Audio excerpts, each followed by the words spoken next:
Thank you very much, everyone.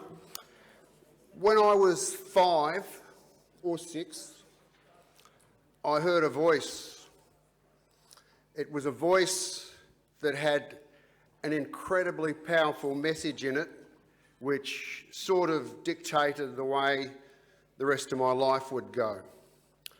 I'll tell you what that voice said.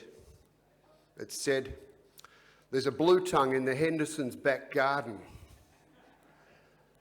So I looked over the fence and there was something I really wasn't expecting to see, this wonderful big blue-tongued lizard. And something in my brain, the synapses, the neural pathways or whatever went and from there on I've been a fanatical, obsessive-compulsive herpetologist. It's not a choice I made. It's just the way fate has delivered to me. And I suspect that there's probably quite a few other people in this room tonight who have some similar early childhood epiphany which has set them off on a similar sort of life trajectory to that. It's not a choice they make, it just happens. That's why we call them the chosen ones. As I was growing up as a little kid, I used to wonder, I had this information that nobody else seemed to be privy to, and that was that reptiles are obviously the most extraordinary, wonderful animal on this planet. I know it, but nobody else seems to know it. The teachers don't talk about it. The fellow reading the news doesn't say, let's talk about bearded dragons instead of the Suez crisis. Guys on the bus didn't talk about it. I just sort of had this feeling that I was privy to this extraordinary knowledge that nobody else knew about, and I didn't know why.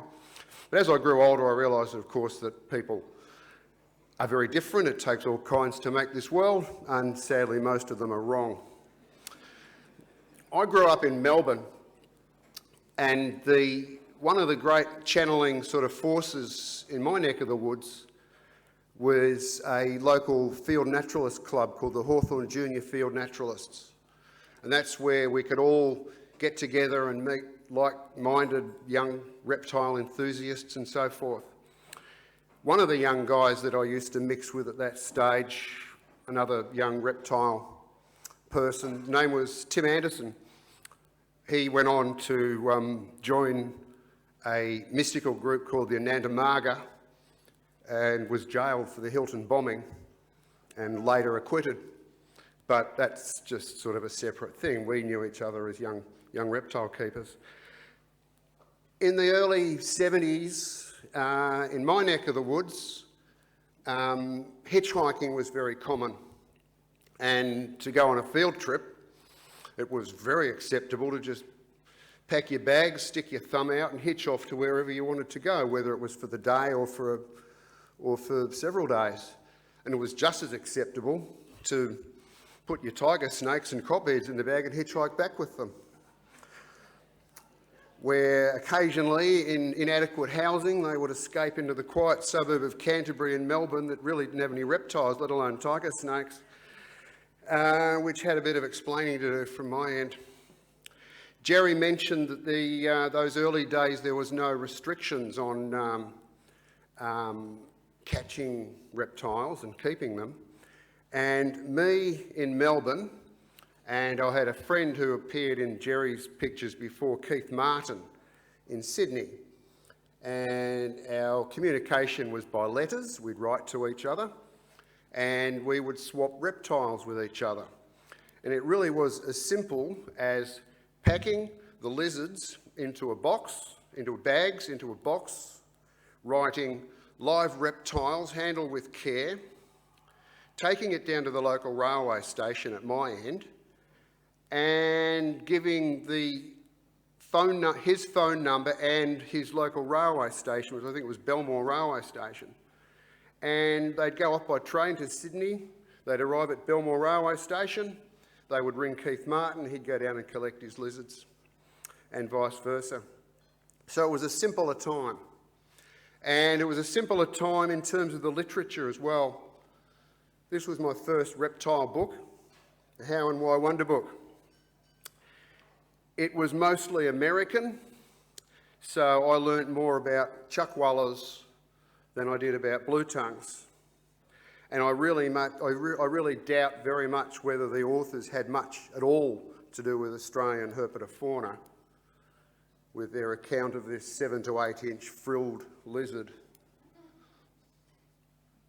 But using this book, I identified my first frog as a spring pepper, which is an early typo because it's actually a spring peeper and it's North American. And I think my early frog was probably a Ewing's tree frog. The books in my day included Eric Worrell's Reptiles of Australia, which really was the first attempt that I know of. There's going to be a few bibliophiles in here, so correct me if I'm wrong, but I believe it was the first attempt by anybody to put all of Australia's reptiles into one book. And it was published when I was 9, and I used to pore over that book in the school library. Just think of this, in my early teens and so forth, for the brown tree snake, he wrote, "There is a cave along the Roper River festooned with the sloughs of this snake." What does that do to a young teenager in Melbourne? Blows your brain. You just want to abandon everything and go there. There was Worrell's Song of the Snake, with his evocative tales of pythons in the gorge and catching giant tiger snakes down on Bass Strait. Hal Cogger's Reptiles of Australia, this wonderful picture book with these lovely images. Dave McPhee's Observer's Book of Snakes and Lizards of Australia. And there were other books, including those of Harry Frawker. And we pored over these as well. And poor Harry, we did give him a hard time as kids. We'd go over those books, we'd look for mistakes, we'd laugh about pictures of things that were somewhere beyond health and in the realms of the dead. But that's what we did when we were kids. But I believe we really did give Harry, we did him a disservice, because I've looked over his books prior to this talk, because I've got several of them at home. And they really did stimulate interest. Every young reptile person had them. We all enjoyed them. And they did contain plenty of novel field experiences. In browsing my copies, I note that in those days, Harry Frawker wrote about the link between live bearing and cold climates in reptiles. He talked about communal ovipositing in skinks. He wrote about clutch size and incubation times in bearded dragons, and predation of land mullets by early settlers who likened their flesh to fish, and maybe the origin of the term land mullet. So we really did him a little bit of a disservice, I think. But I went over all of those books, all of the ones I mentioned, until I just about wore the pages out. Using my copy of Worrell, I identified the first snake I ever caught as, in the old terminology, Narophis bimaculatus, which is now known as Nelaps bimaculatus and is a small Western Australian burrowing snake. But I was basing my identification on the fact that he talked about a blackish patch on their head and a dark collar. Of course, what I was really playing with was a baby Eastern brown. When I was a kid, there was a guy around the corner named John Dobson. He never made it into any of the other herpetological scene. I've never heard of anybody else who ever knew him. When I was about 13, he would have been 20, 21, living at home with his folks. And in his backyard, he had 3 giant reptile pits. And in those, he had the most spectacular collections of agamid lizards I can imagine. He had all of the South Australian rock agamids. He had all sorts of colour forms of the peninsular dragon, Ctenophorus fionae, all various coloured males. He had the red-barred dragon from the Flinders Ranges. He had various tawny dragon colours. He even had the rusty dragon from out on the Everard Ranges. He'd mounted all these expeditions, presumably solo. And he even had this funny little grey thing, which he called a ring-tailed dragon, which I now know it wasn't. He had the ochre dragon, Ctenophorus chanchalca, about 30 years before it was described. But he was a great stimulus to us as kids. We'd go over there and just look in the pits at all these dragons and help him throw in mealworms. And he used to talk in scientific names, which was really interesting to us. We'd go over there until his parents would tell us to stop coming over. But he had stuff that just weren't in our books. One of his great contributions was to tell me about some of the nice places that it's worthwhile for a young herpetologist to go, in particular a place called Hatta in the Victorian Mallee. I think that's it, yeah. So my friend Mike Swan, who's here tonight, and I decided that we would mount some trips to Hatta. Aged 16 and 14, we took the train up for 3 expeditions, the first for a week, the second for 2 weeks over summer, and then the third for a week. We stayed in a little hut. We'd go out there with cans of baked beans, powdered milk, Vita Brits, and reptile bags. Brimming with enthusiasm, zero common sense. On one really hot day, we decided, what happens if we burn a clump of spinifex? Well, we unleashed this monumental pillar of flame as the resins just went up, and looking in horror, it was well beyond anything we could control. And mercifully, complete pyroclastic mayhem was averted and it didn't catch onto anything else. And it went down, but we never, ever, ever did that again. You'd head off into the Mallee, and once again, I'm assuming that there's people here with very similar stories to this, which is why I'm narrating them.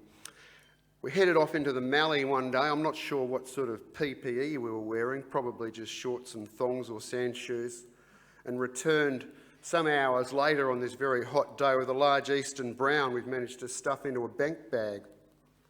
We're carrying water, bandages, tourniquets, nah. Anyone know where we were? Nah.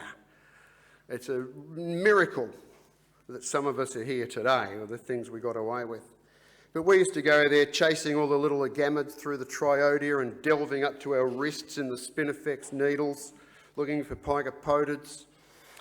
I visited Hatta for the first time in 50 years, just last year, with Mike and my wife and his. It's all the same little dragons are there. When we were catching these, they were called Amphibolurus fordi.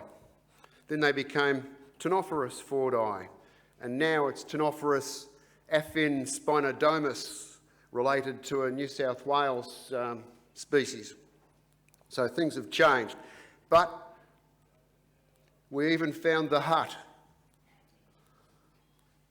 So 2 weeks, 1 week, 2 weeks.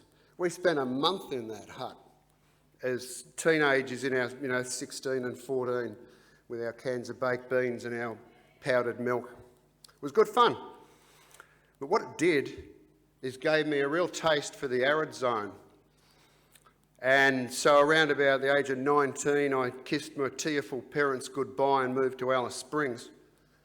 And that's when things really got interesting. In a ramshackle caravan,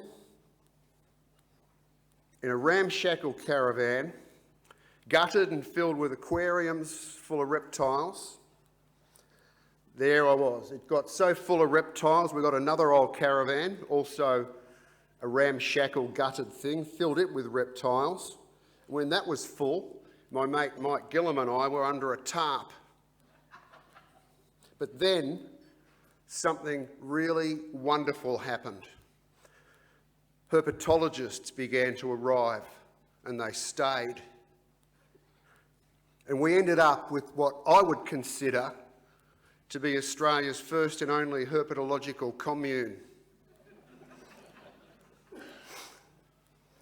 Caravans, tents, a motley bunch of avid enthusiasts living feral, driving the roads, sitting around the fire of an evening on an assortment of old car seats, etc., talking herpetology.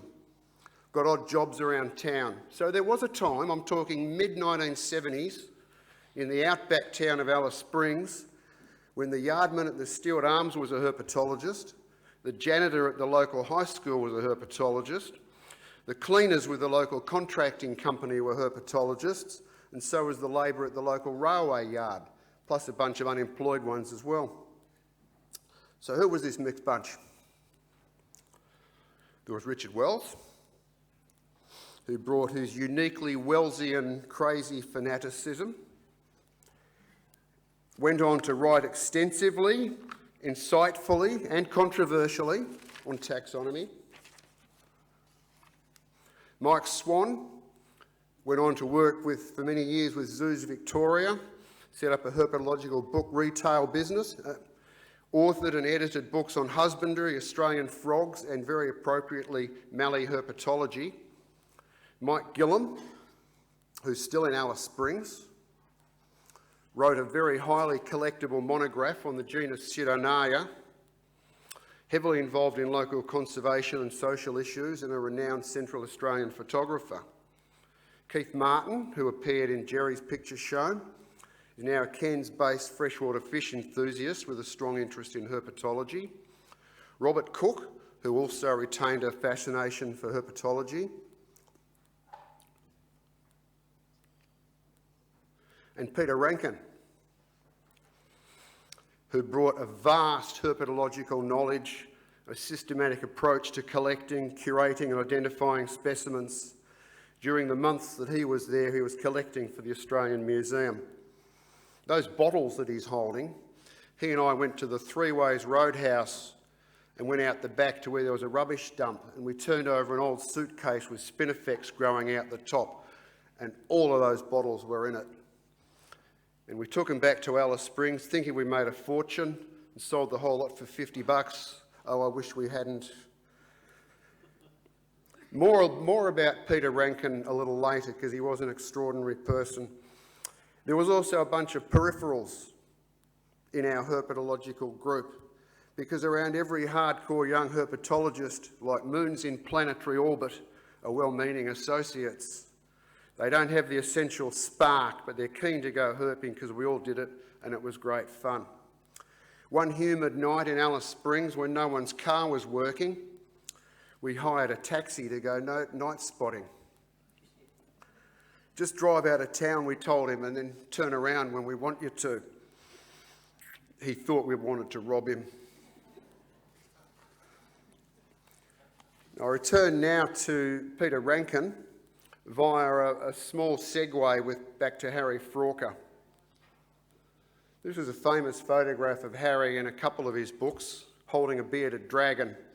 Well, Peter and I liked that picture, so one day we found a bearded dragon and we got Peter to reenact the image. But he was without doubt the one with the greatest promise of all of us. He was the one with the focus, the taxonomic knowledge, and he had a great interest in small lizards. By the age of 21, he'd been working on the descriptions of the skinks Manetia alanae and Tenotus vertebralis. From when he was a teenager, he already had an impressive list of publications in herpetofauna, including snake mimicry in Cyclodomorphus, notes on swamp snakes, treatment of pneumonia in a captive snake, mating in red-bellied black snakes, and defence in Aprasia. In those early Alice Springs days, Peter had the keys, the reptile keys, and he knew how to use them. Armed with the taxonomic papers by store, we determined that a lizard wasn't just a striped skink, it was a Tenotus alisa or Tenotus leonhardii or Brooksii. when the first edition of Hal Cogger's Reptiles and Amphibians of Australia came out, it caused a stir around the campfire. I'd never heard of Underwoodiesaurus virurus. I'd never heard of a pig-snouted turtle with flippers, but there they were pictured in the book. So we looked around at those pictures in that book around the campfire, and Pete helped us navigate those keys in that book. He was also doing a lot of reptile photography when I got my first camera, so I owe a lot to Peter. In 1979, age 22, as Jerry had mentioned, he embarked on his trip of a lifetime, hunting the geckos and skinks in New Caledonia.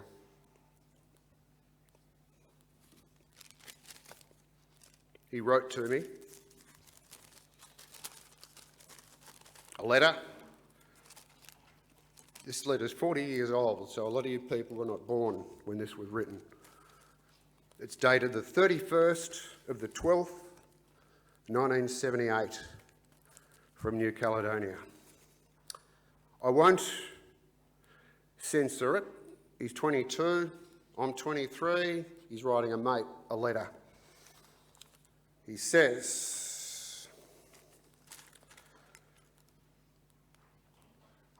have you heard of a gecko genus named Rhacodactylus? Well, it contains some of the largest geckos in the world. I can now claim to have been bitten by one and have the hold in my hand to prove it. The largest species, Lychee, Anise, has a snout vent length of more than 30 centimetres. They are like huge soft blue tongues, and their toes like great big webbed Jehyra hand spread out over 7 centimetres. They live at the very tops of the tall rainforest trees. We've caught 2 of them, both about 30 to 40 feet off the ground. Climbing up the slippery tree trunks, holding on by your balls and wrestling the bastards into a bag, at the same time staying alive, is no mean feat. 2 days later he fell. This letter is kind of precious to me. His name now is immortalised in Stropurus rankini, Nanoscincus rankini, Rankinia dimensis, Cheladina cani rankini, and for many years the Peter Rankin Trust Fund for Herpetology. I do wonder how the face of Australian herpetology would look now if he had continued. He was 22. I'll now fast forward to the present. Nowadays we've got the internet, digital photography. Things have changed a lot. Keen, talented young photographers sharing their images of exceptional quality constantly on the internet. So exceptional I just feel like throwing away my camera. But then it also means that we can make idiots of ourselves on the internet. Now, this is actually me. Time hasn't been kind to me. But it was taken as an old slide, and so mercifully I've just scanned it for tonight's exercise, but it's never going on the internet. You can turn your camera off up there now. Whereas now people catch things wearing, I've seen photographs of people holding a taipan in a cane field, wearing shorts, looking at the camera instead of the taipan and so forth. I'm not wearing the right gear, I'm not even looking at the snake. So the internet has given us the ability now to make instant idiots of ourselves, and people are doing it constantly. That's just a new fact of life. The number of recognised Australian reptile species is now well over 1,000. And to give an example of how things have changed, up until 1975, there was 2 species of leaf-tailed geckos described in Australia. You had your southern broad-tailed gecko around here in Sydney, and then in a fragmented range from the north coast of New South Wales through to North Queensland, there was the northern leaf-tailed gecko. Well, it's now gone from 2 to 18. This is Philurus isis from near Mackay, and this is Philurus ossa from near Mackay. They're separated by a linear distance of about 15 kilometres. both in separate rainforest pockets. The seemingly trivial barrier between them is one that they can't cross because they're obligate rainforest animals. So using the combination of gecko morphology and genetics, it's been established how long these pockets have been separated of rainforest and proven that each pocket of rainforest is a discrete unit of land with its own specific conservation value. So it's not just, well, we'll clear this one, we've still got one over there. And that's been with the use of geckos. There's a common belief when new species are discovered, common belief among the general public, that the discovery of a new species involves going somewhere and shock horror, you know, this is a completely brand new thing we've never seen before. Sometimes it happens that way. This is Nangura spinosa. It's a little skink that was discovered only 3 hours drive out of Brisbane. Utterly unique in its appearance, in its behaviour. It's critically endangered. It's threatened by weed incursions. It's highly desirable, which is a worry, because if you get to where they are, anyone can dig them up. So, but this is one of these examples of a new species that's just discovered brand new, right,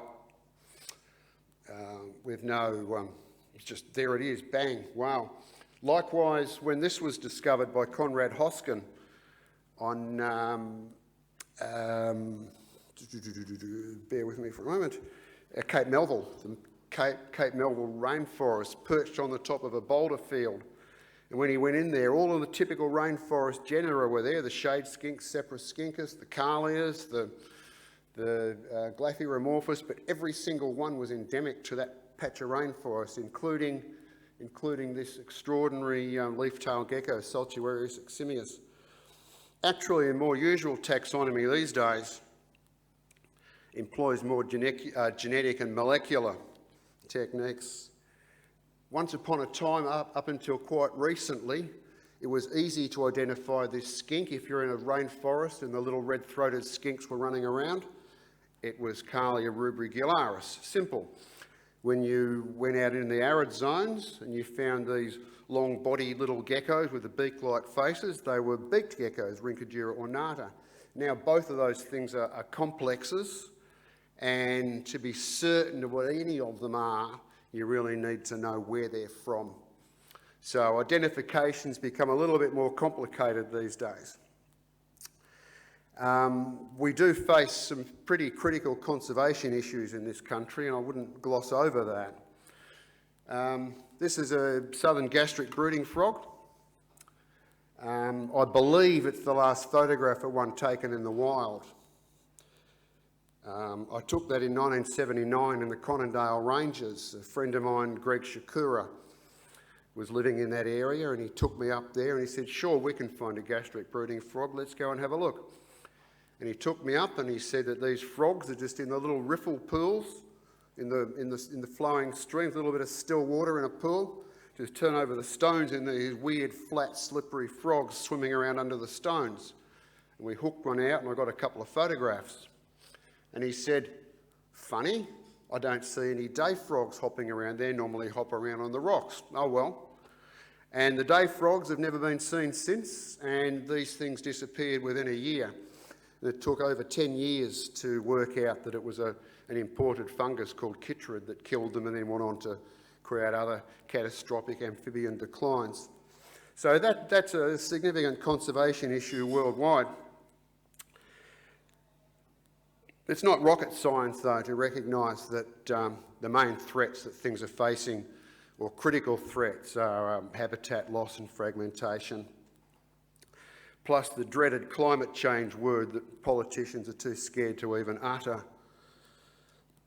If we really want our kids and our grandkids to be able to pick up a blue tongue or explore a remote tropical forest, the time to act was yesterday, not tomorrow, but the best option remains now. I started this image with, there was a bearded dragon sitting there looking at the camera. That's one of the thriving cemetery populations of bearded dragons in Brisbane.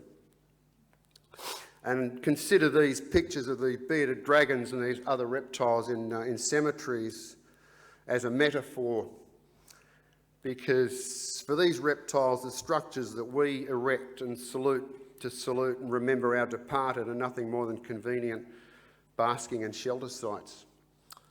And I'd be completely satisfied if any marker left for my passing just served as a basking site for a bearded dragon or a blue tongue. So enjoy yourselves. Thank you.